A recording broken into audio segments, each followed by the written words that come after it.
Good day and welcome to another episode of Heat. This is part 4. We are on the Director's Chair Network. I am your host, Ryan, and I have with me today you've done Michael Mann. I was like, we've done Ed Zwick together. I was already ready for that, but yeah, we have returning. Last in Mohicans. That's right. Returning guest co-host Katie. Katie and I covered Last in Mohicans. She wasn't as thrilled by that movie as I had hoped. That's okay. She's going to maybe redeem herself with the Heat coverage. I didn't dislike it. It wasn't my favorite movie of all time, you know? No, okay. I didn't ask for it to be your favorite film of all time. That was not the criteria. But have you gone back and revisited or anything? Or no, there's just so many things to watch. Trust me, I understand. I haven't rewatched it since we watched it, but I haven't seen Heat in a really long time until last night. So yeah, I'm curious to hear your thoughts, of course, about that. I love podcasts with you, Katie. You're always a treat. You have your own podcast, of course, called RetroMade Podcast, where you cover, of course, John Hughes films at this time, because people who are listening to this on this network feed are like, yeah, Ryan, I know we listen to Katie, and your show is doing well there on the Director's Chair Network. But you have your own standalone feed. Why don't you tell our listeners what else they can listen to on that feed of yours? Yeah. So my first season was not a specific director. It was around 80s and 90s movies of the beautiful, the wonderful Patrick Swayze and Kurt Russell, who I dubbed the ultimate everyman. That's super fun, I think. That was great, by the way. Yeah, great coverage of all the films I never heard of. Mm-hmm. Yeah, there's some little gems in there, some surprises in there, and then of course all of our favorites. So go back, check out RetroMade, and check out the first season. And then next season will be something different altogether. Yeah. Have you pinned it? I know we talked about it. I won't say, but have you refined it more? Or no, I haven't. Because it's going to be a while. It's going to be a while until we get there. Got several John Hughes movies to. Yeah, John Hughes has quite the library. And I'm going to be sad when you're kind of done your director's coverage, because not that you're going to leave the network will always be open to you, of course, anytime you want to cover, and you'll come guest with me, I'm sure, anyways, in future episodes. But it's kind of nice having De Palma and John Hughes and now Ed Zwick and now Michael Mann. There's 4 directors being covered on the network. It's great. It's growing. And it is. Yeah. And hearing your coverage from time to time, you will bring up, oh, maybe I should cover this one or this one or this one. Because it's kind of exciting to hear about these other directors. Oh yeah, that guy did that one. And he said but my next season, just again, will be Terrence Malick for sure. Oh, I'm unfamiliar. Yeah, boy. He's an artsy fartsy director. So it's kind of like if you know who he is, you know who he is. But if you don't, you don't, if that makes sense. But his big movie in recent years that made a splash at the box office was The Thin Red Line, the World War II movie, The Thin Red Line. He also did Tree of Life with Brad Pitt and Sean Penn. Okay. Basically, he is poetry on film. Oh, interesting. Okay. Yeah. The narrative is poetry. Everything's poetry, and the film in its own images and narration and music. So some people don't like that. I guess I sometimes do. If it's well done, I'll like it. So this will be interesting. It'll be an interesting journey for sure. Yeah. And I haven't seen all of his films, just like all these other ones. I've seen the ones that I've seen, but I haven't done the whole library. So Terrence Malick will be a nice one to complete. Okay. All right. So Michael Mann, this is Heat Part 4. Hopefully everyone has enjoyed the first 3 parts to the journey of Heat. We are on the 4th set of 34 minutes of film coverage. That's what we'll be doing today, folks, as we've been doing for the other 3 episodes. So far it's worked out, and I'm glad Craig, of course, suggested this. I'm glad he did, because this is one I didn't want to rush. Each 34-minute segment seems to have a memorable scene and or scenes, moments, character building. And of course, Katie, some would say maybe you lucked out, but this scene has the quote-unquote shootout. But before we get to, of course, our segment, what is your overall... Well, you talked about it on Last Mohicans, but maybe people didn't listen to that episode. What's your brief overall knowledge or fandom of Michael Mann films? Yeah, he's a name I know, but I couldn't have named any Michael Mann movies. Sure. In fact, I'm really surprised after you kind of informing me that he's very stylistic. Heat, while stylistic, is very character and dialogue heavy. There's just like a lot going on. So it's kind of surprising to me. There is a lot going on, and behind the curtains here, I don't mind sharing this with the listeners and my co-hosts, because I've seen this film before, not a lot, 4-5 times all the way throughout the years. with this viewing, I've actually only been viewing the movie per episode. So I haven't seen the last 34 minutes yet at the time of this recording. Oh, okay. So for this viewing experience, I've literally have been watching the movie as 34-minute blocks for each recording session. And what's been interesting by doing it that way, it's almost every week or every 2 weeks, so that's when I record. It feels like I'm watching a miniseries. That's a good way to put it. In fact, it probably should have been, because it is like almost a 3-hour-long movie, but there's so much introduced. Like, again, I hadn't seen this movie in a while, and I remember really loving it. I mean, obviously, there's 2 big reasons why people initially went to see this movie. Of course. And it's extremely well rated. It's I think it's pretty high rated. 8.3. It's 8.3 IMDb. Yeah, that's pretty high. I mean, that's pretty high. It's extremely high. It's extremely high. Not that I was disappointed, but I guess I kind of left feeling like I needed more. There are a lot of characters to keep track of. And that's how I sort of felt about The Godfather. And we got 3 installments. Those were long movies, but I think we needed like another installment of heat. Really, it's interesting. Craig brought up the book, and I wonder if the book fleshes out some of the stuff we're talking about. Because there's a lot of people introduced, and it's one of those movies you have to watch more than once, I think, to kind of remember or realize, pick up who everybody is. And I felt that way about Godfather as well. So I kind of liken it to that. And I feel like in some ways, the movie, I was like, why did we even introduce this character? Like, there were a couple people that I was like, why did, what? Like Dennis Haysbert, for example. Well, that's a good question. I mean, it's a fair question, I should say. I don't know if it's a good question. I'm sure it's a fair question, because his character, I think what is showing is the system of rehabilitation and how quickly someone's hopeful trajectory of rehabilitation could take such a terrible. I think it shows you the corrupt. We talked about it, Solly and I, on episode 3. We talked about how the corruption of the parole officer with this diner, that the parole officer was probably taking a cut. You know, but I needed more. I needed more of him. Like he. Well, I know. You know what I mean? For character, I get what you're saying. What I'm trying to get at is, because we don't know much about him. We don't know why he went to jail. We just know that he spent time with De Niro and De Niro's character in The Slammer. We know that he had a woman that was waiting for him on the outside. So when, he already had a relationship good to go, and she was waiting for him, she supported him during his imprisonment. It's just to show us the corruptness of that part of the system. And I guess, how much time do you spend on it? I'm not disagreeing with you. Well, that's why I think I wanted more. I think there was more to his story that we could have seen. When I do a podcast on a movie, I watch it with a more critical eye than perhaps I used to. Do. Of course you do. Yeah. And so they're at the diner, and they're like, oh, you see that guy? Whoever knew him from his time in jail, and that he's like a getaway driver. That happens before they know that Trejo can't, because they already have a getaway driver. You're right. The world is so small. It's not very well written. This is some of the criticisms that my final hosts, who have not yet named, because they'll introduce themselves. I would not be surprised if he will bring up the writing or the dialogue or some of the tropes. It's very convenient that they're at the diner where, they get. It was like they planned it. Like, we're going to plan on using this, but then they don't yet know that Trejo can't do it. Until the phone call. Then after the phone call, you're right. After the phone call, then they're like, "Oh, isn't this? Oh, this is convenient." We just walk over to the guy who happens to be, he wasn't even on his lunch break. He happened to be right there on the line, cooking food during the same time. Yeah. So that's not a very well written scene. There should have been a different way of doing it. They should have gone to the diner, seen him before, gone back to the diner, and then had they should have had an earlier scene, even maybe the scene at the beginning of the film where they slammed the guy Wangro's head into the table. That should have been the same diner. And they could say, hey, isn't that weird? The buddy that we used to work with, he's here too. And then they go back to the diner, get the phone call from Trejo saying, hey, look, I'm being tailed. I can't come meet you.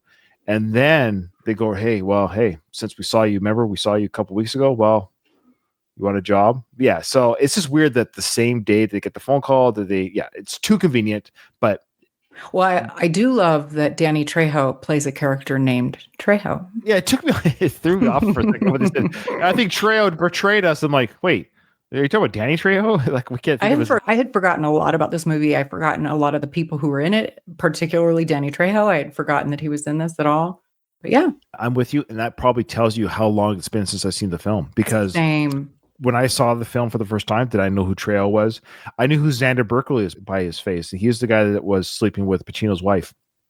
Like, I know who that is. I know his name is Xander Berkeley. Oh, really? I mentioned before, I'm a huge fan of 24. So Dennis Haysbert played the president in 24, and Xander Berkeley was in 24. So my fandom of 24 was after this movie, and 24 has already been off the air for 10 years. I think it's been 25 years since I've seen this film. I probably haven't seen it again since its release. Watched it a couple times on DVD, and then 25 years go by, and I haven't seen it since because I'd forgotten about Haysbert in it. I forgot about Xander Berkeley in it. I forgot about Trejo being in it. Who else was Hank Azaria being in it? I just forgot about all these people that were in it. All the women. I kind of forgot who was who, like who was paired up with who. Natalie Portman, I forgot about that whole storyline too. There's just like a lot of familiar faces. Tom Sizemore, I'd forgotten about him. Yeah, I knew. That's the thing. I forgot what happened. Like at the end, I totally forgot what happened. We're gonna get to some of those scenes. Oh, I also forgot about Jon Voight being in it. What do you think of Jon Voight's hair? Oh my God. You know what it reminded me of? So I'm not a fan of him as I think he's a crazy person in real life. Oh, he might be. I don't know. Yeah. But his hair in this kind of reminded me of his character in Ray Donovan. I haven't seen that. I know you haven't. While I'm not a Jon Voight fan, he's really good in Ray Donovan. Like, well, you might not be a fan of him as a person, but is he a good actor in Donovan? Yeah, that's what I'm saying. He was really good in that. But he's also tough. It's tough when you kind of don't know about their personalities or their real life, and just like, man, but I really enjoy their art. And I guess that's what makes it art, not the person. They're an actor, right? Yeah. Now, one person that I do love, both in real life and as an actor, is one Mr. Bobby D. Well, we're getting to it. Is this our first time together? We've done a few shows together where we've actually on air. I've really talked about Bobby De Niro. Like, no, I think it's just come up that he is my favorite actor. Would you have run off with him? 100%. Even though he drops shit on her, and that's like the second, they don't really know each other. They've like slept together twice, and that's kind of it. That's all I need to know. But he must be a great lay because she has a pretty like crime-free, easygoing life. It's like, yeah, I'll drop it for Bobby. Yeah, she works at a bookstore. I did look up like how old he. He looks so good in this. He does. This is peak. I totally agree with you. Casino era, Cape Fear to Casino, like these are peak actors who are men. There seems to be a peak look to a certain age to a man, and I think it's like 45 to 55 is that real man. They have the manliness to them, and which I will never reach. I'm nearing 50, and one day I'll. Well, lucky you. Maybe when you're 75, you'll like. Oh my gosh, I'll never be a man. One day, no, it's just that you're youthful looking. You don't have that like grizzled. I know. I'm not grizzled. I don't know what's wrong with me. Anyways, yeah, but you look at Bobby and Al. Al was 55 in this film. And you look at them, and they have that kind of. They're still sprite enough to run. There's a scene of Al Pacino running with the shootout. It's like, yeah, I can see Al Pacino running. He's tiny, but he can still run, and he's not too old to run. I run, like I said, I'm nearing 50, and I run every day, and so it's like, oh, he can run down the street. And same with Bobby. Like he looks good, he looks fit, he looks really fit. Yeah, like Well, Cape Fear was only. Well, I guess that was 89, was it? 89. This is 95. So he's 6-7 years removed from that, but still, his shape is still good. De Niro's acting, we mentioned it with Doug, of course, when we did the one scene with him just on the phone, the way he looks at the apartment. Yeah, there's something about his stoic, the way he's able to look, and I didn't get it out with Sully on the last episode. I don't think I was able to relay it to him very well. I'll do it with you. That their dinner scene, the way Robert De Niro looks at Al Pacino across the table. I just use their actors' names, not the characters' names. So the way he does his head tilt, and he does his mouth thing, and he doesn't quite look at Al. The way Robert De Niro is able to do the mouth and eye acting that he does is such a brilliant at it. Yeah. He's so good. If I try to do that, I'll just look like I might have like a tick. Yeah. Well, you have to be able to sell dangerous or, you know, like tough guy. I wouldn't be able to either, but I just think he's brilliant. Brilliant. Aside from the fact that I find him extremely attractive. He's got the dangerous thing. There's a little bit. Is that true, Katie? Yes, it is. The bad boy. There's a little bit of bad boy in him. A little bit of a danger streak in him.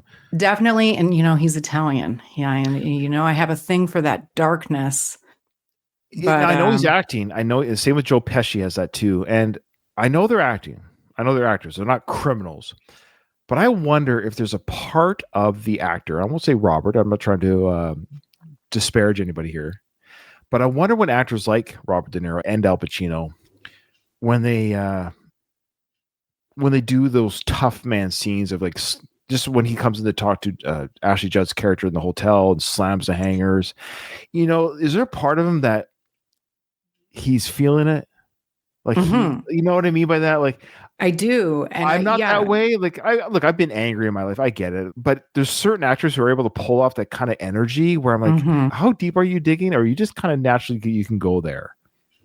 Well, in some people's personality, like even like a man that isn't, you know, he might be an accountant but that's maybe not a good example, but a salesman or whatever. But like, you know, regular dudes can have like a coolness, like a suaveness to them. That eludes that bad boyness. So maybe Robert, the person, just kind of has that. And yeah, I think so. No, he was peak Robert here. I agree, and I love him. We're going to show some scenes of him, of course, coming up here. What's your thoughts on Al? We know you love Robert De Niro, of course, but what's your thoughts on Al Pacino? Do you enjoy his films? Have you sought out his films? Or are you just like, oh, he happens to be in this film, so I'm going to watch him? In my book, probably in the top 10 of actors. Okay. I do think Robert De Niro is whatever. I enjoy Robert's films better. Sure. And it was just so cool to see these two who are kind of considered, you know, they're about the same age. They're both like Italian American. They were both in The Godfather too. Yeah. They go up for similar roles. And so it was a big deal. These two guys that are kind of known as the best actors of our time. Yeah, they were the acting version of Schwarzenegger and Stallone. Like they were the actors version of that. Yeah, great analogy. Yeah. So, I mean, that was like a really big draw for this movie. I do seek out Al Pacino's movies. Okay. More so his older stuff. I don't like his yelly Pacino in later years as much. You don't like the she's got a big ass or what? I actually kind of did, but he just kind of overdoes it. I think it's like become a shtick. So what's your theory? What's your theory? Is it Michael Mann telling him to do this, or is Al saying? Oh, it's Al. It's Al. It's totally Al. Because he's that way in so many other movies. It's Al. I just love how the script says, "Okay, give me all you got." It says the script says, "Give me all you got," and Al reads that. Goes, "No, I'm going to slam the table." Yeah. Why does he do that? Why did he do that? It's Al Pacino's over-the-top nature. Like, I don't know. He recently wrote a book, like a memoir, and I read it. It was very good. Yeah, so I do very much like Al Pacino. Is it called Al? It's just called Al? I can't recall. Yeah. But it's just funny where Michael Mann as a director, I wonder if he said, okay, great, Al. I love the energy. I love that you slammed the table and yelled, give me all you got. Give me all you got. And then go back, talk normal. Can we just try it once without the yelling? Just see how that works.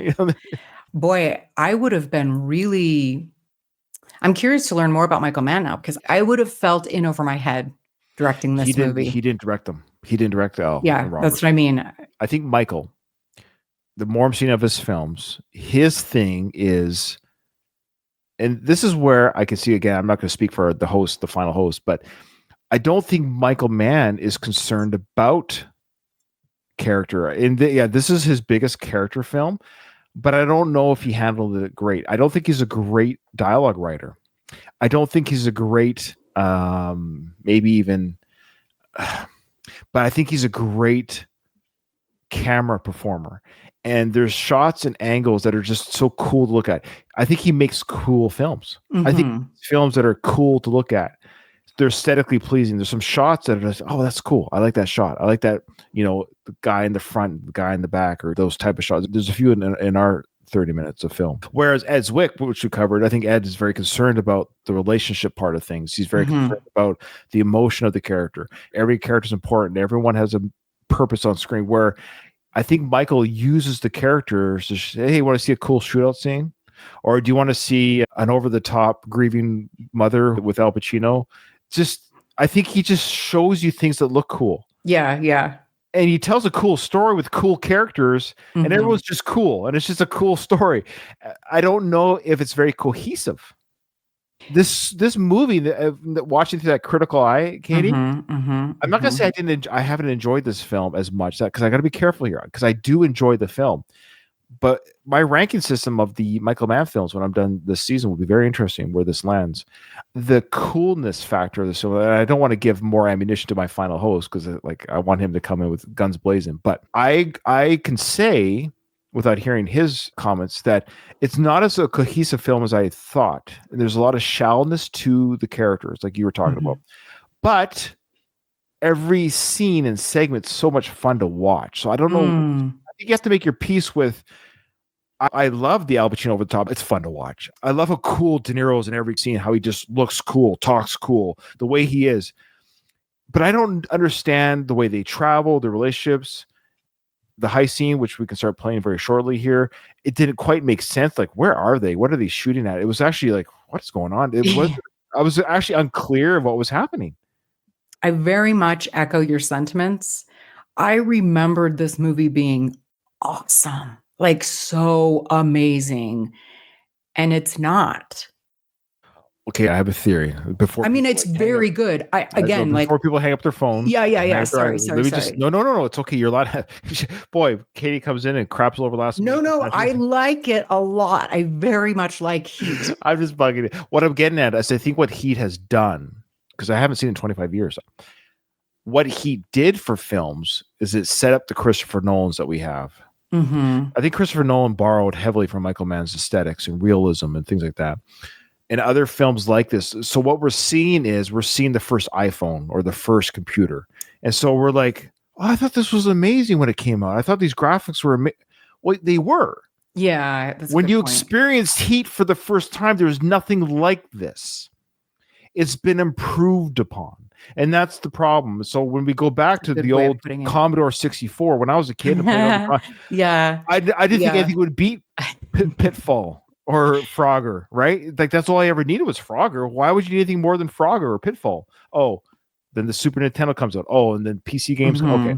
So what we're remembering is the joy of experiencing something for the first time. And this film brought out aesthetics and coolness and the high energy and realism of shootouts. And so I think what happened is other films have improved upon the formula. And then we go back to Heat. We're like, hey, that wasn't as right. I'll use Christopher Nolan. I think he stole sort of Michael Mann's mantle a little bit and ran with it. And rightfully so. He's an incredible writer and filmmaker. So I also think there's something to the Al Pacino and Robert De Niro in the same movie. Of course, was a huge deal. And I don't know if you're going to talk about the rumors, at the time about. Oh, well, go ahead. I don't think we've mentioned the word rumors yet. Well, there was rumors that these two didn't like each other. And really, I believe you. Where'd you get that from? Well, again, I didn't research it before the show. I just remember hearing about, because they weren't ever on screen together in Godfather 2. That's right. And it was like, oh, and they're in the same movie, they're playing against each other. But because of the way that it was shot, they were never actually face to face. When Robert was talking, we see the back of Al Pacino's head and vice versa. It was always shot that way, except for maybe the very final scene. The rumor was that it was a stand-in, that they didn't like each other and didn't want to be in scenes together. That was the rumor. Maybe it was just like one of those things, like the kid from Wonder Years is Marilyn Manson, like one of those rumors. I don't think it's the case. I think that has been debunked, but that was a rumor. I just covered that scene with part 3. And I don't recall them but I see what you're saying. Like, we had the classic Sopranos end sequence. You see the whole family sitting at the table. Like, it's obvious they're all there. I'm trying to remember now. Did we see that with? I purposefully paid attention to anytime they were in the same scene, They showed one person. It was like whoever was talking, they'd go back and forth, and then you'd see the other person, the back of the other person's head. The very final scene, maybe but that kind of fueled these rumors that they didn't like each other. I'm not trying to spread that rumor. I'm just recalling that was a thing. I think if I'd heard about that, again, it's been 25 years. And my brain just can't, I got to remember everyone's feud as time. Yeah, this movie was 30 years ago. That's wild to me. So, sometimes those kind of rumors were, like to help make waves or like let's go see this movie then. When you watched the scene recently, did you know the rumor before you watched the scene just recently? I recall the rumor from 30 years ago. I was just curious because you just watched it. If you were watching for the filming sequence, if you caught that it was. And because I recalled that, like I knew about that being a thing with Heat and Al and Robert De Niro.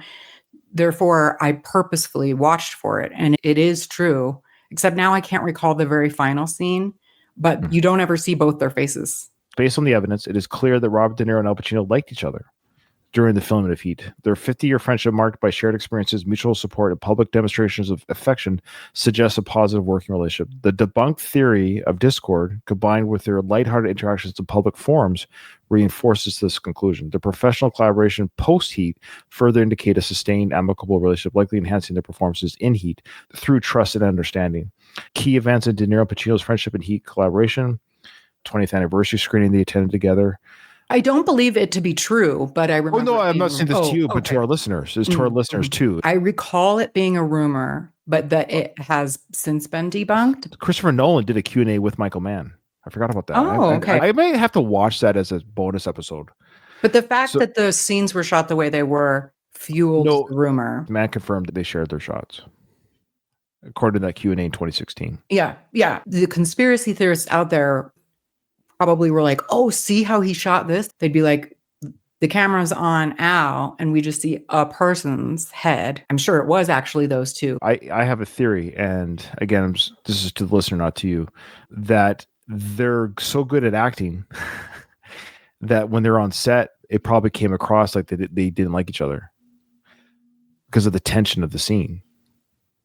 And maybe I would be surprised if there's some like key grip who's like, oh man, could you tell they were like, because these are like class A actors, so they probably came on set tense, right? Yeah, but somehow the rumor got started, and it could have even been before this movie, and then they were like, "Oh, yeah, I don't know." Yeah, I'm glad we investigated that and cleared it up. So it's been debunked by Michael Mann himself, unless he's lying. But in 2019, at the Irishman premiere, Pacino and De Niro hugged, and Al Pacino said, "I love you," to De Niro. That was in 2019. So there you go. Yeah, they're friends. Of course they are. I would be brokenhearted if they. I would be too. All right. Well, let's get into it. Let's watch some of these scenes here. So, of course, starts off right away. Your 34 minutes of film starts right away with the actual heist. Now, I want to play a little bit of the music. I love the soundtrack, and that's again Michael Mann. It might not be the same composer that he uses in each film since his time in Thief.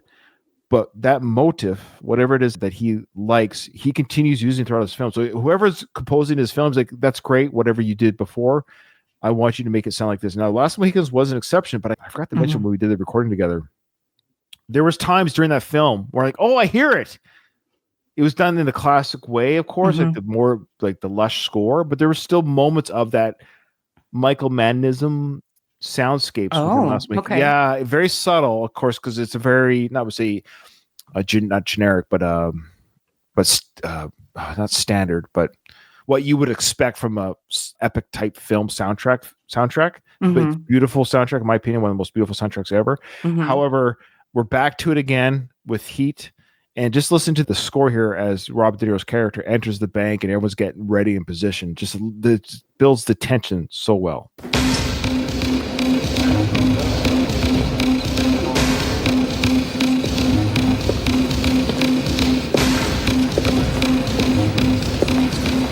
Now, it just shows you the power of music. He's just walking slowly into the bank. Good point. Yeah. But the way it goes. Now, if you're to take away that music or change the score, it doesn't have the same tension. It just gets you right away. Oh, we're doing this. We're in the bank. It hypes up the anxiety level. Absolutely. So he's in the bank, and of course, looking is very calm. Oof. Very stoic. It shows the bank guards. It shows Val Kilmer's character walking. I love how they're all wearing their earpieces. It's hilarious. I thought it was interesting now that they walk in unmasked, but then they put masks on. To play devil's advocate, speaking of Al Pacino film, they're not alarming anyone right now. They're getting into position. That's all. Now they're in position. Now they mask up because they don't want to mask up before they're in position to cause the chaos. Except for Val doesn't until later. I don't know. I just thought it was interesting. Well, cameras back then, this is 95, so CCTV wasn't, they were around, especially probably in banks. But didn't they disarm the system? Oh, they did, didn't they? Yeah. They don't show it. Did they show it? I can't remember. I don't think they did, but this is just for like people recognizing them like in real life. So the difference we're getting here now with this crew, of course, with this bank robbery, now they're actually robbing a bank. This is a big big score, I should say. And we saw in the opening film when they take down the armored truck that they left 3 poor dead armored truck security guards. Here, there's not one death. No one gets killed. The reason those 3 guys died is because of Wangro. Wangro killed him. That's exactly my point. Yeah. That's what it means. They're pulling off a bigger heist with less people, but the people they can trust. And they don't want to kill anyone. They're using fear, absolutely, to get what they want. They're punching people around, but they want everyone to go home to their families at the end of the day. They don't want to murder anybody. Yeah, and they even say as much. I can't remember. De Niro has like a couple really good lines about that. When he's up on the desk talking about yeah. There is no way in hell. This is like a big bank that just has in its vault those big blocks of cash. There's no world in which a single key opens the vault. Right. Stay down. We want to hurt no one. We're here for the bank's money, not your money. Your money is insured by the federal government. You're not going to lose a dime. Think of your families. Don't risk your life. Don't try and be a hero. Right now, I want you to sit on the floor and put your hands on your head. Anybody feel sick? Anybody got heart trouble? Go ahead and lean against the wall. So there you go. Make yourself comfortable while we rock. Like, I don't take this personally. No, he's absolutely right. Like this, it's not your money. I worked at a bank in college, and I actually did get robbed. What? At gunpoint? Yeah. You did? So that's why I was like this vault situation. It was an escaped convict too. You've never told me this. This has never come up. Well, it doesn't come up. Okay? Well, it was pretty traumatic because a week later, the same type of bank, and he was pointing a gun at us and made us go in the back vault room and count to 100 us. He did leave, but yeah, gun right in my face.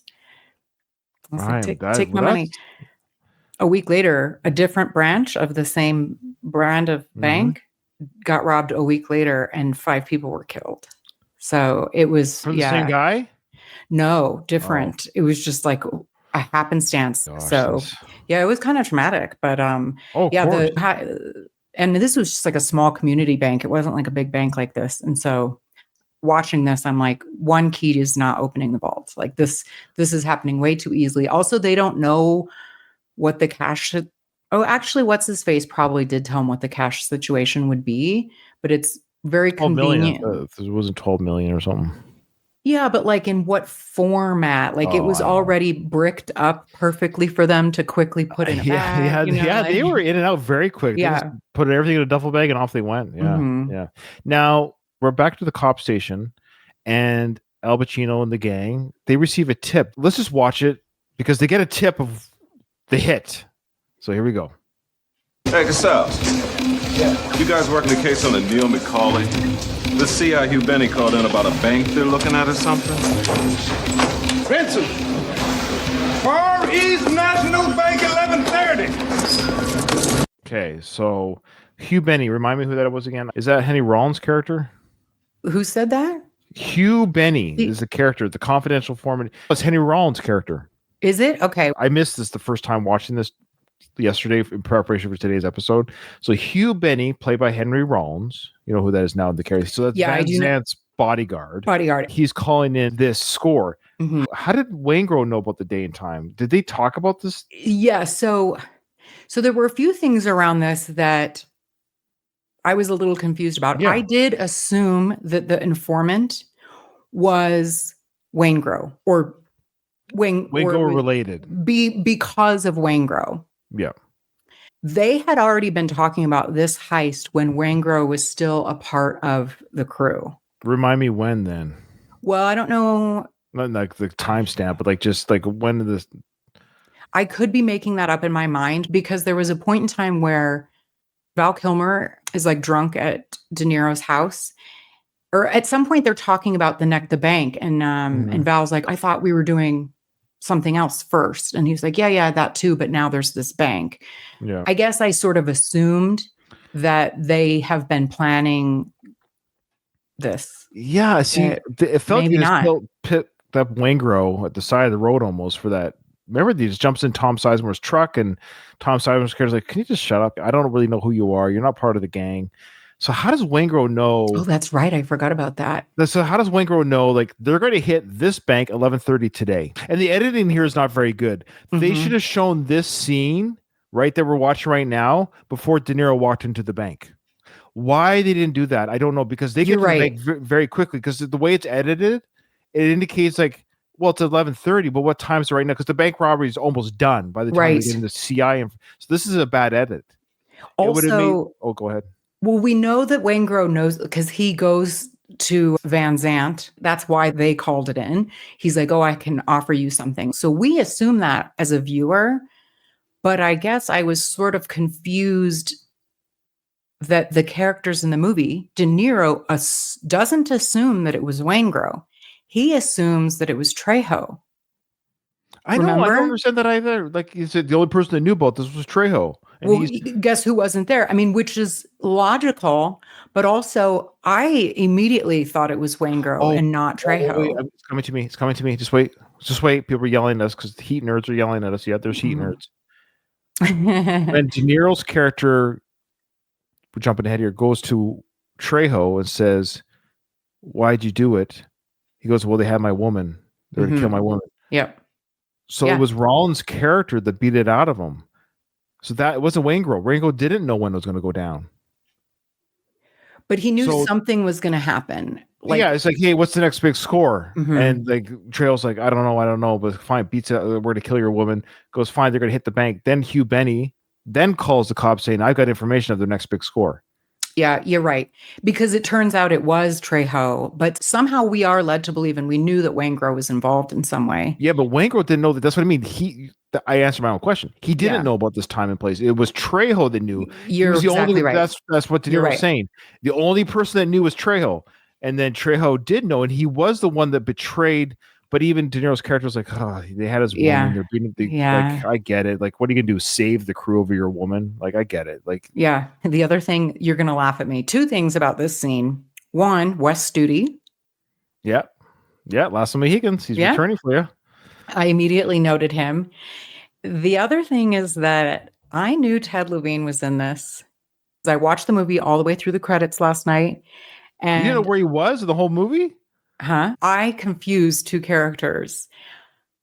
He's listed as Bosco, so he's one of these cops. He gets killed in the yeah. He's the first death, actually. Yeah. The entire time I was watching the movie, I thought Ted Levine was Wangro because he has the same look as Buffalo Bill. I even said in our first episode the name Kevin Grange or whatever his name. Or you may have, and I don't know. How dare you not listen to every iota I give? I listened to the episode, but I hadn't watched the movie again yet. I only watched the movie last night. If you're not listening to Katie, no one's listening. You're the quote Star Wars, a film that you never watch. You're my only hope, Katie. No, okay. I do listen, but I literally for a second was like, did they screw up the credits? Oh yeah, they screwed up. It couldn't be Katie.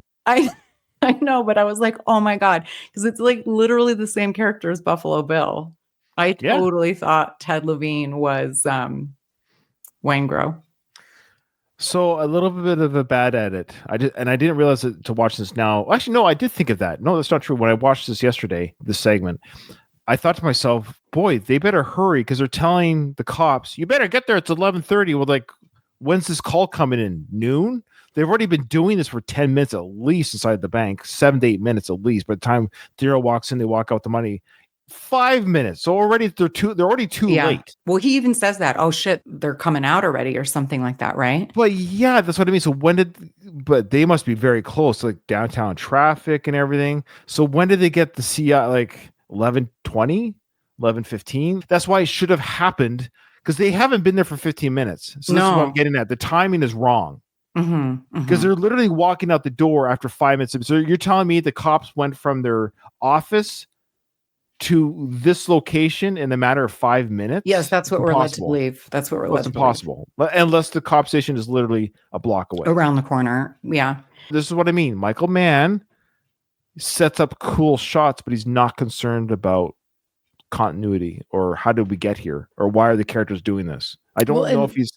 Yeah. And this shootout, it's fun. Like shootouts are fun in movies, but there is no concern for bystanders. None. Like at all. Well, other than them yelling, get down, get down, get down. And Al Pacino constantly shoving people out of the way. Get down, get down. Like they're just out in the open with women, children, everybody. Shooting. Automatic weapons, not like a pistol. Well, wasn't there an actual bank robber shootout after this film came out? Same idea.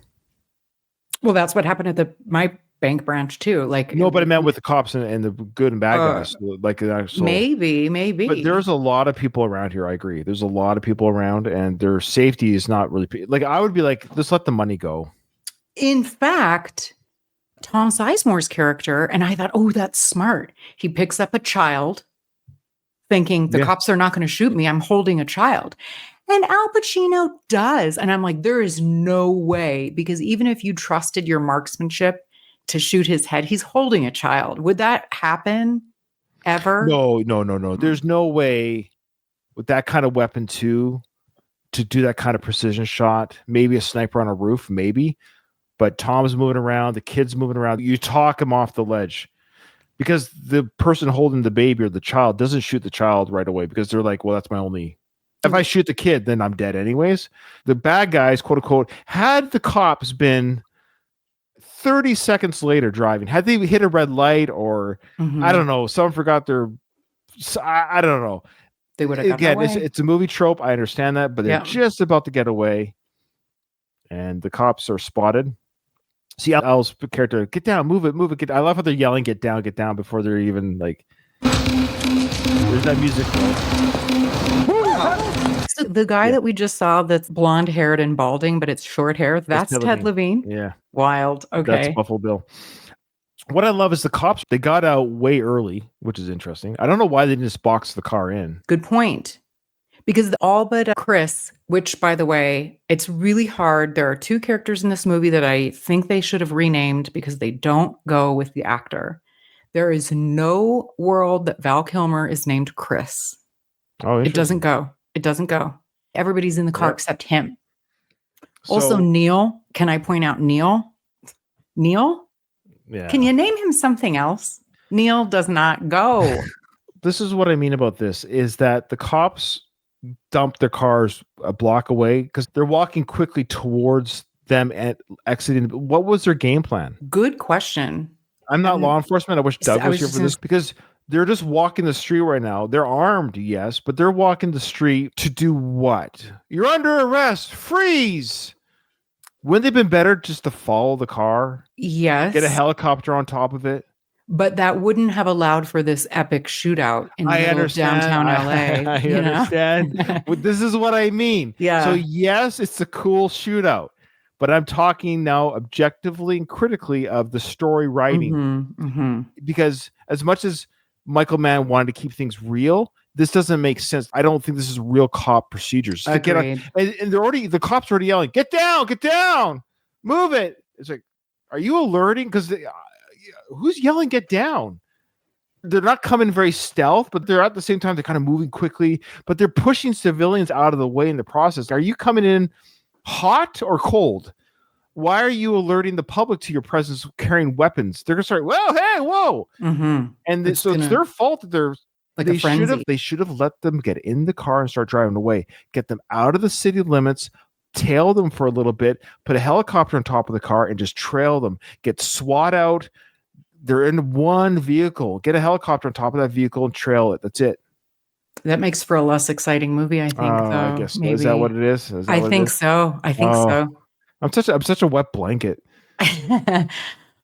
See, He sees cops. Look, how did he see? Like, that's some eagle eye shit, right? Yeah, he sees a cop holding a gun beside a U-Haul, and right away he starts firing. Just aesthetically, listen to that music that we heard. It's gone. That's one thing we mentioned, that when this scene kicks in, the music stops because the music doesn't tell us who we're rooting for. Because we're not sure. Do we root for the bad guys? Do we root for Al? I'm conflicted because I kind of like both sides of the law here and the bad guys. Like, you're kind of rooting for both. So let's just watch a little bit of this. And for audio listeners, you're just going to hear what everyone loves is the gunfire sound.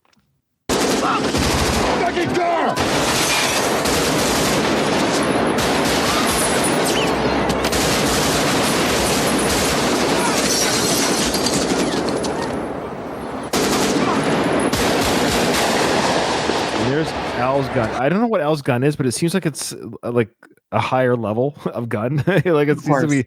Yeah. I'm not a police person, but do they just carry around? These are automatic weapons. I didn't think they do. Yes, but that's what I mean. They come ready. They come. Oh, it's not their full they're to not hilt. Just pulling up happenstance on it. No, I don't think like a cop doesn't approach your car with a speeding ticket with an assault rifle. Yeah, these are all like high-end assault rifles. Of course, you're right, because they have their vests on and stuff. Yeah. So there's the death face of Ted Levine there. I love it. Look at his face. I can't believe I'm still like mad at myself that I was confused as to who was who. So we got to hear more of the gunfire chorus.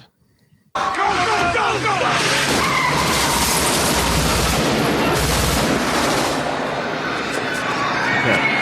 Al, says goodbye to Ted Levine. I'm confused about Al's running. He just keeps running down the street. I don't know. How far is he going compared to where the vehicle's going? He always seems to be right behind where the car might be. They do try to box them in at this point, I think, don't they? Isn't there like a patrol car? But where's Al running to?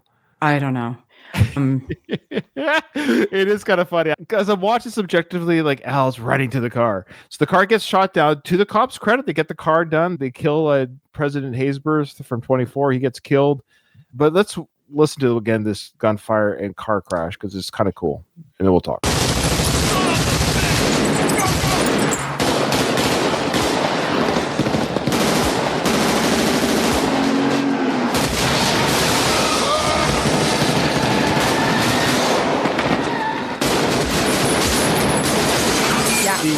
How are they still close enough to the car? Yeah, you're right. Yes. So Al does the headshot. So Al does one shot, kills Dennis Haysbert, the driver, because it shows the side window blowout after his one shot, which kills Dennis. He's a marksman. We're led to believe he's a marksman. This is a good day for Al. He kills the bad guy driver and Tom Sizemore. That's two for Al. And now the driver's dead. It crashes. Well, how is he running? The car is going 80 miles an hour. So, like, I love how Al's still able to. Yeah. And here's the thing. Speaking of the diner scene, we never see Al and the car in the same frame. The car always seems to be around everyone, but we never see the car in the same frame with people. You're right. That's for a reason. I was always rooting for these guys, the bank robbers, to get away. And I knew, this is how movies go. I was like, sweet, all four of them did finally get in the car. But then I was like, oh, shit. They blew the tire out and then they killed the driver. So now what? They have to get out again.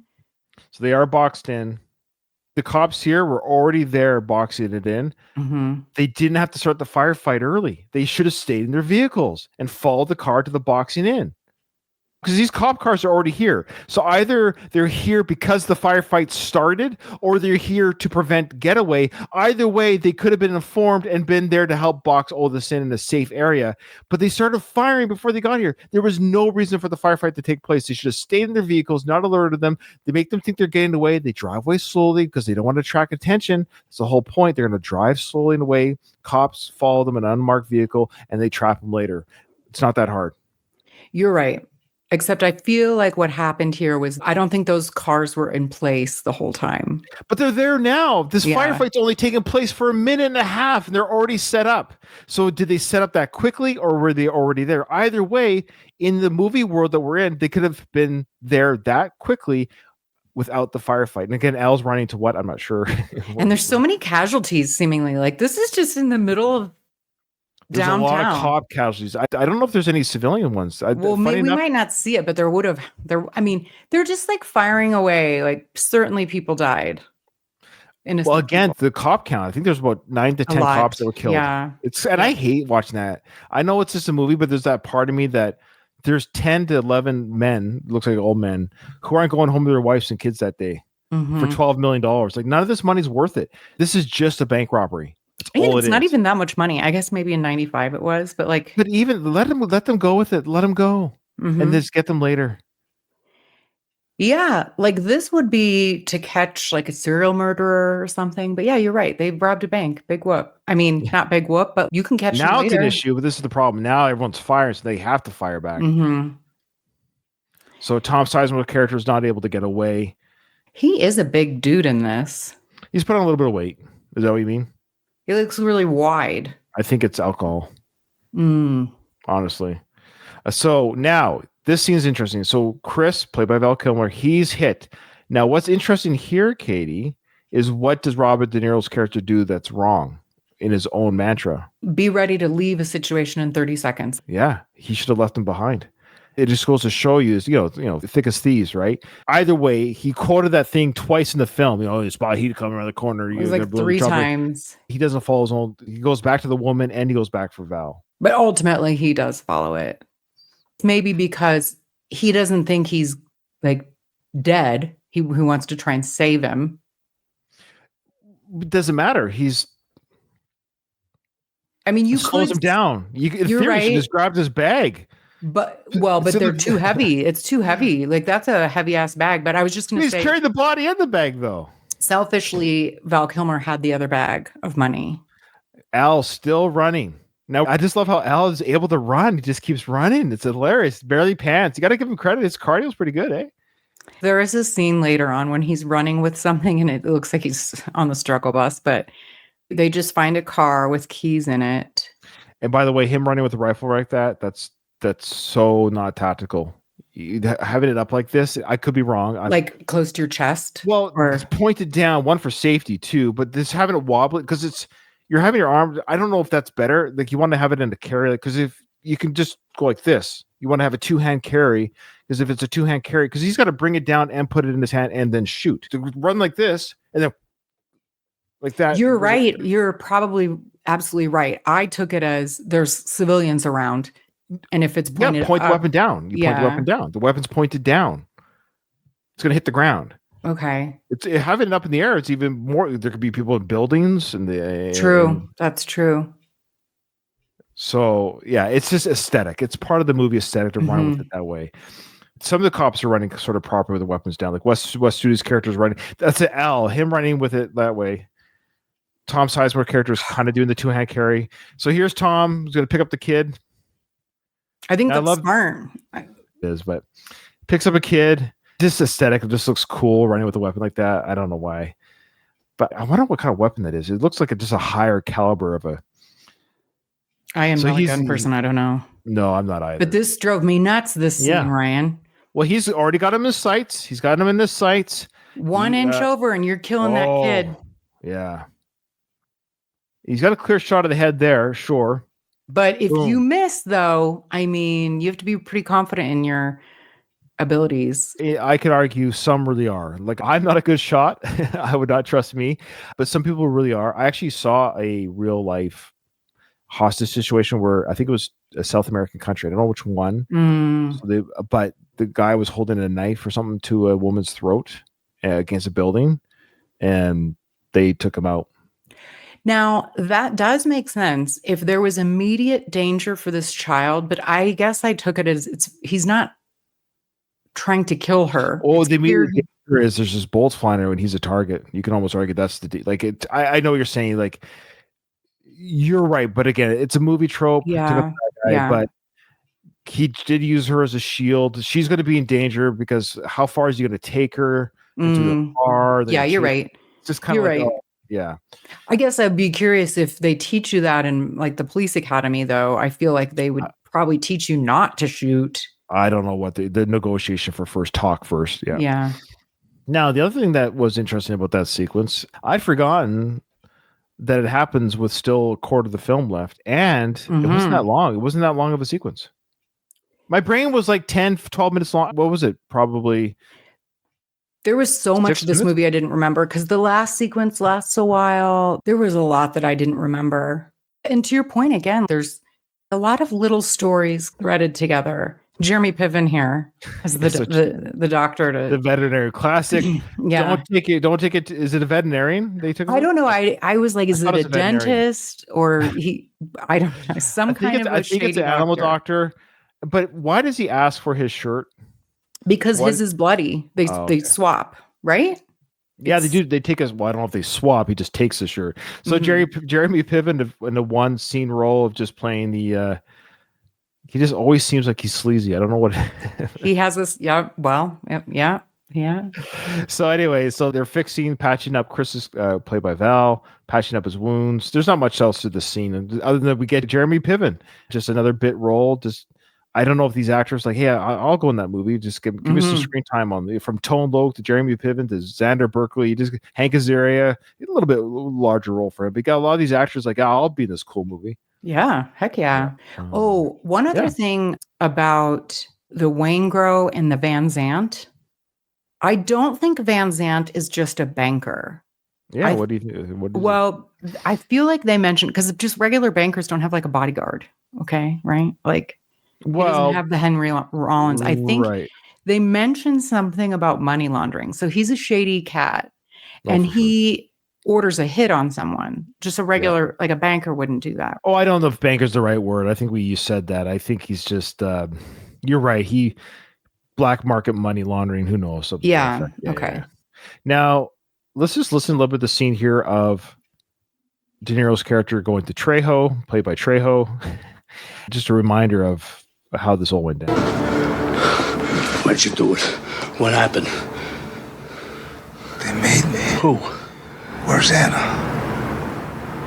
She's dead.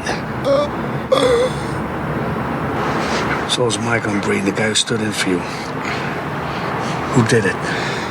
Who did it? They had Anna, man. Who had her? Wangro. So Wangro was here with Henry Rollins then? They were both laying the smackdown on him? Probably. Yeah, probably. Because we know Wangro's a bad dude.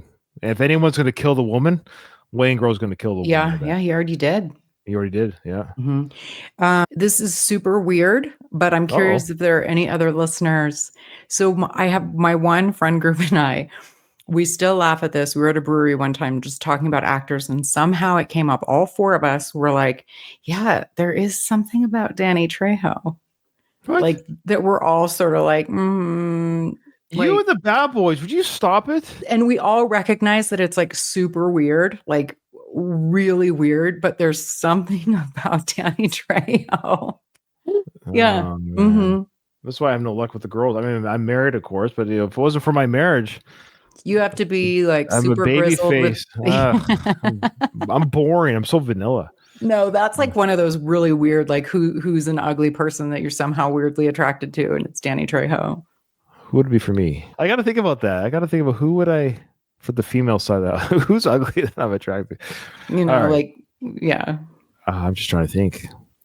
Somebody not known to like known. Yeah, I know. Yeah. I know. There's got to be somebody. I'd have to get back on that because I'm sure there's somebody. Yeah, I'm sure. Who isn't conventionally hot, right? As they say. I could see someone saying Sandra Bernhard or somebody like that. Like she's kind of sexy, but she's I don't like attractive. No, it's not at all. I know who you're saying. Yeah. But good example. But no, I'd have to get back to you on that. All right. Wangro on his own. For some. Oh. Okay, so Wangro was there by himself. Okay, so Wangro went here, beat the shit. Boy, is he that tough that he beat up Trejo and killed the woman? Like he did this alone, working for Van Zandt? But how did he know that he worked for Van? See, this is where it gets a little confusing. Like, hey, I'm killing Anna and beating you at the pulp, but I'm doing this for Van Zandt, Trejo. Yeah, it came up. I guess. The other he worked for is it? Yeah, but again, so De Niro's like, Van Zandt? Yeah, so Van Zandt sent his dogs out to do this, get the information from Trejo, where they're hitting the bank, to mess up their bank robbery. Oh, cool. But again, it's odd writing because there's a scene where Wangro's here by himself, and he's able to kill Anna and beat the crap out of Trejo on his own. You could argue that Henry Rollins was with him. He just didn't know who he was. Yeah. But it was Henry Rollins that called the cops. I'm a CI. For who? Who was he a confidential informant for? We never find out like which cop. Because the guy goes, "Hey, buddy, are you working that De Niro case? Whatever their names are." "Yeah, I am." "Well, my CI or somebody's CI just called and said they're robbing a bank today at 11:30. "Well, we better get there." That's how that went down. It was another cop who was like, "Oh yeah, I think some cops are working on that case, Mr. I CI." sort of just thought it was like an anonymous tip. No, they actually named the CI. I love the confidential informant is named. Hugh something? Yeah, Hugh Benny is his name. And I just love how the CI is named in the film. Isn't that the whole point of a CI is we don't have the name? Even the other cops don't know the name. Yeah. Oh, good point. Now, you got the informant part bang on. Confidential part you got to work on. Good point. Good point. That's the C in CI. That's the C. Yeah. We're halfway there. We are halfway there. But again, it's a movie trope because they're not telling the cops. They're telling the audience the Van Zandt. Yes, you're right. You're right. Okay. Van Zandt? Yeah. Van Zandt. Okay, so he confirms it was Van Zandt, and then of course he's beat to a pulp, and he's like, "Don't leave me here." And De Niro's character gives him a mercy kill. You saw that coming a mile away. Now, this shot here. Do you watch the show Bosch? Oh, interesting. I've seen That's it. the same house. Yeah, is it? Okay. 99% sure the same house. That's the same house because LA, right? Is it Bosch in LA as well? Yep. Yeah. So if you're a Bosch washer and he watcher, they're in a house. It's this good call. Yeah. Bosch moved in just after the events of Heat. It's fair. Yeah. I just laugh at the sight of John Boyd in this with his hair. Yeah. Okay. So they get to where Henry Rollins is located. They find out where he is because that's the confidential informant. So they know, hey, that's what I mean. They know who, again, not confidential, but the informants. So like, hey, let's find out how he knew this. Watch the gunshot sequence here of Wes Study's character, of how they blow down the door. It's an interesting effect because I don't think he's shooting a real gun, but he's pointing the gun where the squibs will take out the door. So it's an interesting effect. Because when the squibs go off, that's when I'm gonna watch this now to see how it's timed. And then as they kick down the door, you'll see Al step on the door, and you can totally tell it's made out of like nothing. The door itself is made out of paper almost. The way the door moves is so light. I think this was smart though. You there? Yeah. Okay. So what they did there was they had squibs go off to blow up the door, but they added a post-effect flash like white for the explosion because Wes Study actually doesn't even pull the trigger. He just points where the squibs are going to go off. So it's a good practical little effect. Mm-hmm.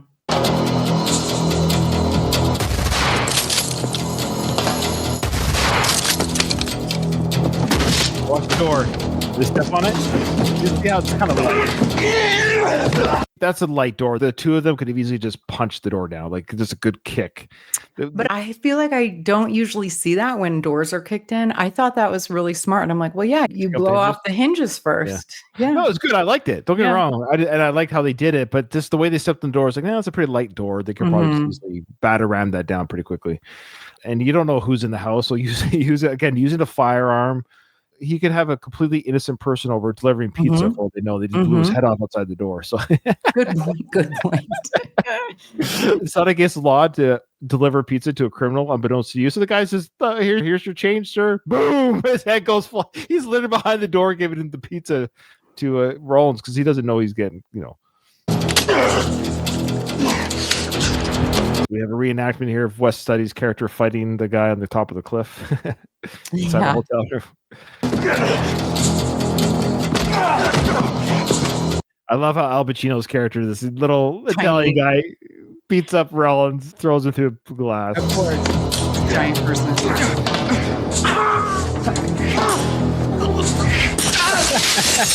Oh, that's another trope. Glass windows easily break. You just push someone through them. Imagine the windows were that weak where you lived. Okay. Mm-hmm. All right. So then De Niro's character goes to Van Zandt's house. So now, Oh, yeah. Good little sequence here. He's watching hockey, which I love. Good for Van Zandt. He's a man after my own heart. He watches. Everybody has a super awesome apartment or house with windows. Yeah, lots of windows. Everybody in this movie. Well, it's LA, I guess. That might be the style of the 80s and 90s. Big windows. There's no privacy. Like at the beach makes sense. De Niro's house, that was awesome. Like if you're right on the beach. And this guy clearly is rich, but yeah, he's rich. Watching the hockey on the little screen. Now behind the net brings it. He just grabs a patio chair again, throws it through a very weak window. Weak window. Yeah, for Miller out front. Now here's Murphy with the referee. No way. Sugar glass, total sugar glass. Yeah. So of course he jumps up. Well, why wouldn't you? Your window just smashed in. Wangro, where is he? Where is he? How the hell would I know? Love this. Yeah, that's great. That's just a great little sequence. Like, don't even give him any more time. No, you don't. Like, okay, you don't know, or you're not telling me. How would I know? Okay, so Hank Azaria's character, to cover his own butt, gets Val Kilmer's girlfriend and kid at the safe house, where she's going to betray or, pretend Val's position. Yeah. I did kind of find it funny that Hank Azaria is like super pissed at her now and keeps throwing shade. He keeps throwing her, and I do like the cops telling him, like, dude, can you just? She's kind of been through a lot here, and I do appreciate Bubba Gump's. Is that who that is? Yeah, it's Bubba Gump, his partner, Bubba. Oh wow! Yeah, from Forrest Gump 2 years previous. Yeah, I feel bad for because every time I hear him talk, I think fashion, all the shrimps. As they're scrubbing the floor with toothbrushes. Anyways, I do like he's trying very hard to say, look, for your kid, think of the kid. He sells it well. Yeah, and she's well. I would have bought it. He winds up in gladiator academies like Chino and Tracy. Fucked for life. You know what happens, because you've been there. Dominic didn't get a chance yet to choose his life, but Chris did. If you give up Chris, you get off clean. You can do it for your kids so you can raise it. Her hair looks really shitty here. Yeah, what's with her hair this movie? I heard you guys talking about it. Yeah. Well, I don't like Ashley Judd as a blonde. It doesn't look right. Okay. She's a brunette, and I think she looks much better with brown hair. There's something off about her hair. Oh, yeah. It's not a good cut right now. I don't know what's going on here. This is another bad scene. She'd look better with the curls when she's getting slapped. Well, she got all dolled up to go to the motel with her Hank Azaria boy. There's not much else to the scene. Doesn't Robert go see Edie? Right here? Yeah. He comes home. She sees the news. And I do like what he says here about what happened to the people that got hurt.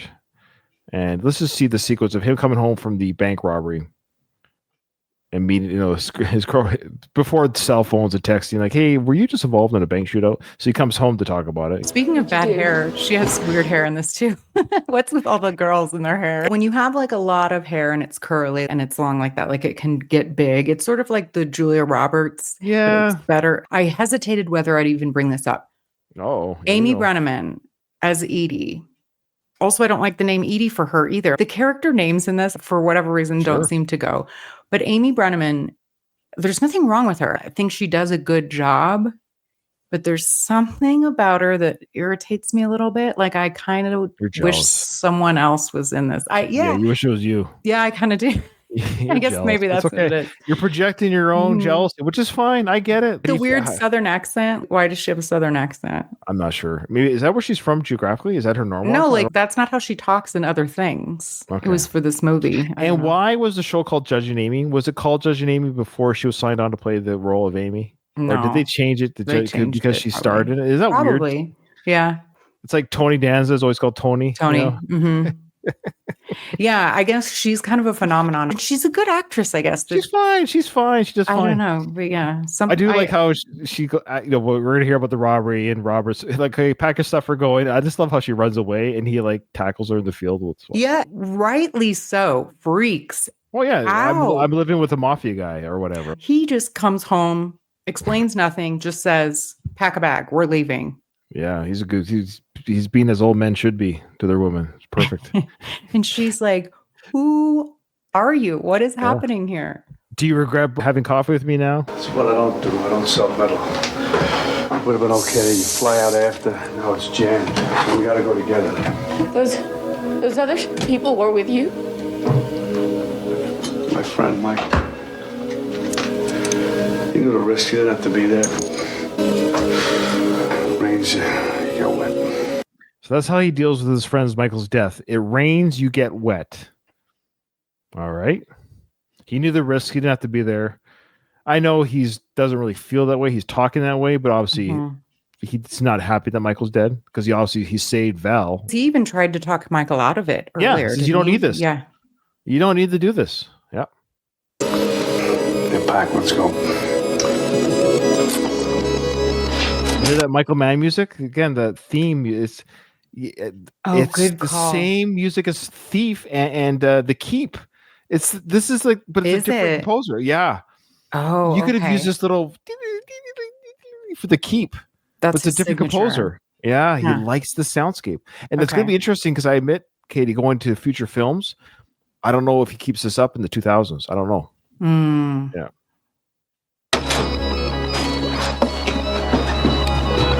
Chase after Edie, tackles her in the field, and I love that she's crawling on some backyard slope or something, trying to run away from Robert.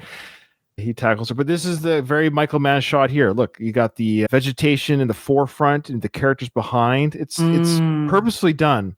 It's an interesting shot. For again, the shot is better than the scene. The dialogue is weird. Like the behavior of the humans here is weird. But the shot is beautiful. Well, because at first I thought the scene will play out, but I was like, oh, she gets on board pretty quick. And then I was like, oh, no, she doesn't. But they go back and forth so much. But then they must have such a connection, these two, because they're both all in. Yeah, she says, why did you do this to me? I do want to hear your thoughts. We're to close on Edie and Robert's character at the end here. But first we see Al Pacino come home to his wife banging Xander Berkeley. And poor Xander Berkeley is like, I had no idea she was married, dude. And Al keeps telling him to sit down and shut up. And he does a very good job of playing like the cuckold type boyfriend. I like the TV bit. He takes the TV with him. But I just want to hear your thoughts on I called this actress the Timu version of Demi Moore. Is that an unfair statement or is that bad? Or I do think she's really beautiful, but again, she's got real shit hair. Hair. I know. It's the hair. Everybody, all the women in this have weird hair.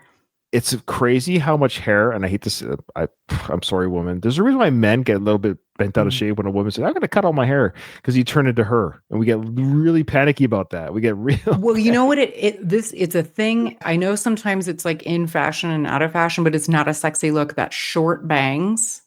Yeah, what's up with that? It's just not a good look on really, and it's not a sexy look. You might be cute, but it's not a sexy look. Yeah. So here we end with this scene again. Michael Mann. Look at the pose here. So this is very deliberate. So we're at the third segment of the Edie De Niro character. She asked, like, when can I leave you? When are you going to let me go? And he's like, well, you can kind of leave whenever. But she's kind of asking, like, fine, I'm going to leave with you. I'm going to go to Cuba with you or whatever, Cabo Wabo, wherever we're going. But at what point can I go? If I really, and he says, well, just go now. Maybe you'll like it. It won't be, and he's right. It won't be like this. Right now it sucks because we're on the run. But when we're done running, we just get to live with our millions of dollars on the beach. Like it won't. We just got to run first. Now look at this very Michael Mann shot. You got this big tree, the light, the dark nightscape, and the way Amy has her back to Robert. Robert's sideways to her back. It looks just like the movie poster of characters. And you wouldn't talk this way. I know she has her back to Robert's character, but my back's to you. But it's a very purposeful shot by Michael Mann. Say, I want you to stand this way. Look how much screen is on the left, unused. There's nothing there. It's just empty space, and their characters are all the way to the right of our viewing. It's very interesting. Like they're not in the middle. We're not looking at them with the camera coming around forward. We've got this almost like we're looking at this argument from a distance. The angle and the widescreen usage of this film is done very well. This is a cool shot for me. I like this shot. It's a very, but it's De Niro's speech here of his character, I should say, saying, all right, here I go. Here's the bad guy speech of why you should stay with me. And she's like, that's the one. That's the speech. It's like that part of the romantic film when they make up the romantic comedy, you know? So the man says the right things for the woman to come back. This ones are over. Let's hear it. I don't even know what I'm doing anymore. I know life is short. Whatever time you get is luck. You want to walk?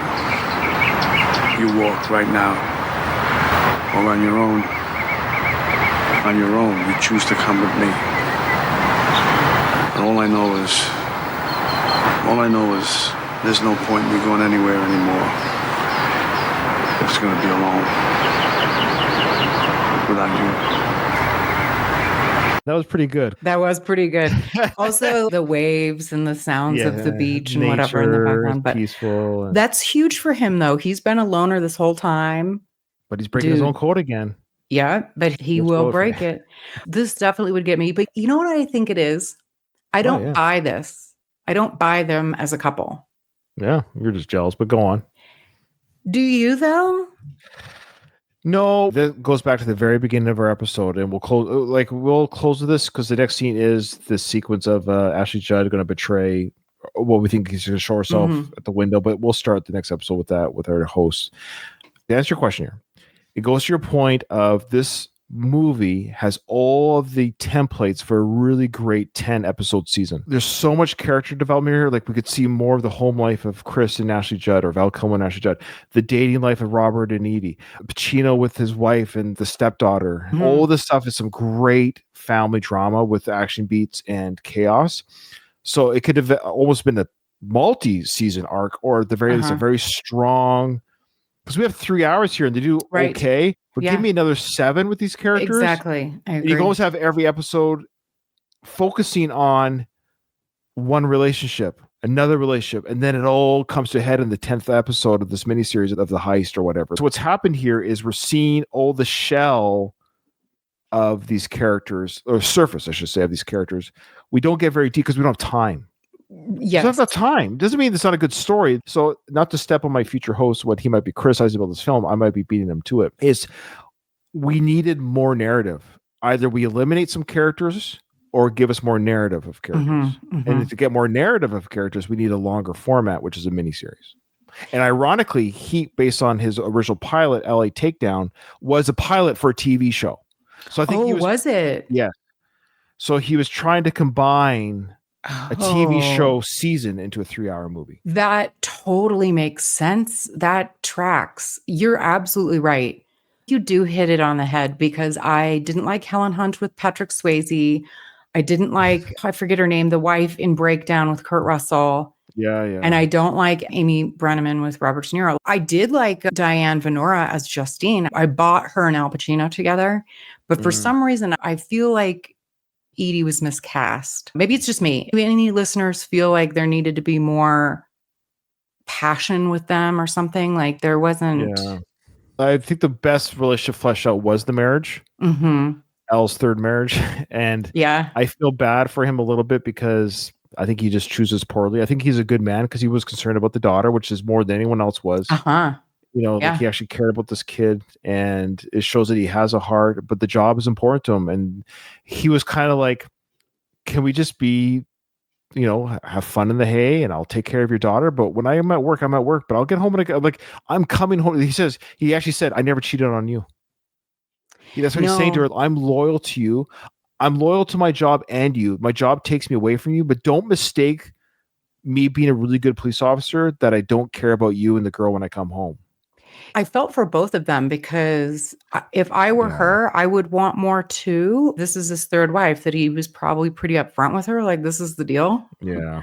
But you know, she thought she could change him. Yeah. She wanted him to be human when he came home, and she didn't get much. Like, she got a drinker, or, you know, and like somebody that was a, you know, I mean, I think they had fun in the sack. Yeah, one of the worst makeout scenes I've ever seen in a movie. But other than that, that's something weird. Yeah. It's not great. Great actor, but watching Al Pacino make out with somebody who looks like, again, to me, more knockoff, it's kind of hard. It's like, I'd rather seen De Niro and Amy go at it, but we didn't really, which is weird. But no, we just got a kiss and just kind of the aftermath. The after coitus. Okay. I know we talked a lot in a good way, and I still feel rushed because there's just so much to talk about. But we're going to stop it here, folks. That is episode 4 of 5 of Heat. Our next episode, we are going to end it with a downer because our host is just going to crap all over the movie, and I'll do my best to defend the film. If his arguments are fair, because we've been fair, I'm not a fanboy of the film, so I'm always able to listen to, of course, objective criticisms. I think we've done a good job on this one. Maybe I'm taking the wind out of his sails a little bit. I did too, but I would like to, it is. I guess it's a good film. I enjoy it. It is really good. It's a fun film. It's not a perfect film, but it's a fun film. Yeah. There's so many people in this. Repeat viewings. I think you almost start to fill in some of the gaps yourself a little bit. Yeah. You're like, oh, that's what they're talking. Because, and I'm really interested now in reading the book that Craig talked about, because I think we get to flesh out the characters more with the post and pre events. And I think that would help fill in. So it'll be very interesting to read the book, then go back and watch the film again, knowing their characters more in depth would be an interesting experience, because you're in your mind, you're filling in those plot hole gaps on the screen. Well, this is absolute blast. Katie, you're always a pleasure to do this with. And again, people can find Katie at the RetroMade Podcast, available wherever you listen to podcasts, on YouTube. If you want to see Katie with her co-host, like we're doing here on YouTube, or in audio, like you're listening to me on audio, RetroMade Podcast. I'll tag your show. Thank you. Do you want me to